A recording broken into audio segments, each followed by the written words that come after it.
Oh, hey there. My name is Josh Bryan. I'm the designer of Crimson Woods and the head counselor of Camp Crimson Woods. Crimson Woods is a 2 to 6 player game. It plays about 45 minutes to 60 minutes, and I think roughly 10 and up is what I would say is the best age.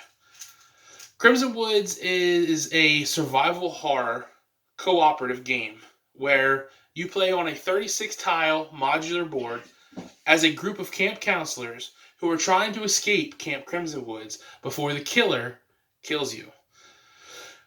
On the modular board, which is the 36 tiles, there's 4 tiles that start off in the middle. There's the mess hall, the main office, the boy bunk, and the girl bunk. Those 4 tiles are always face up, and they'll always remain face up. They are the center of your camp. There will be 32 more tiles surrounding these 4 tiles, making up a 6 by 6 tile grid that is your actual full entire camp. All the other tiles are face down as if it was pitch black dark and we couldn't see anything around us. We're going to be taking turns moving across these tiles, trying to find escape tiles like the car or the boat or the watchtower, and then gathering resources to hopefully help us escape on those tiles, like keys and gas and batteries. We'll also be gathering resources like axes and machetes and baseball bats to help us fight off the killer if we were to encounter him. There are also other resources such as energy drinks if we need to get from one side of the board to the other. Every time you step foot on a tile, different things will happen. Each tile is slightly different than the other. Some do repeat, but they all have a little bit different things here and there. So you might have to roll a die, and it might be you crossing a stream, and you might trip and fall in the stream and have to get stuck there for a turn. You might find an extra resource. You might encounter the killer because he just popped up out of nowhere, which killers tend to do.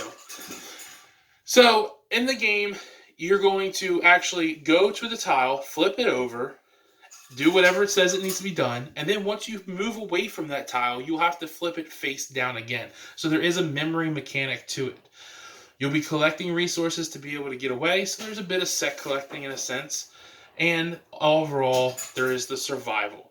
So in order to win, like I mentioned, car, boat, watchtower, you'll be able to get away either by having yourself call the police or by using the boat or the car to get away yourselves.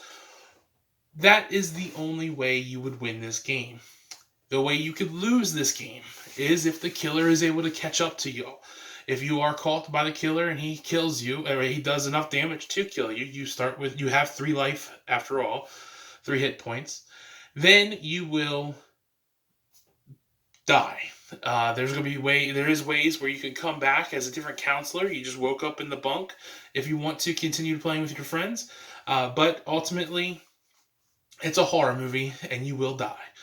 The other ways to lose in this game is if you are left behind.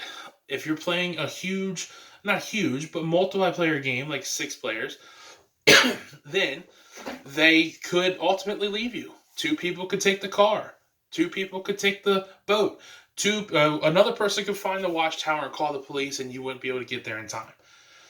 The other way you could lose the game is if the resource deck is dwindled all the way down to nothing. If that happens, then you're lost in the woods forever, and the game is over, and you've lost.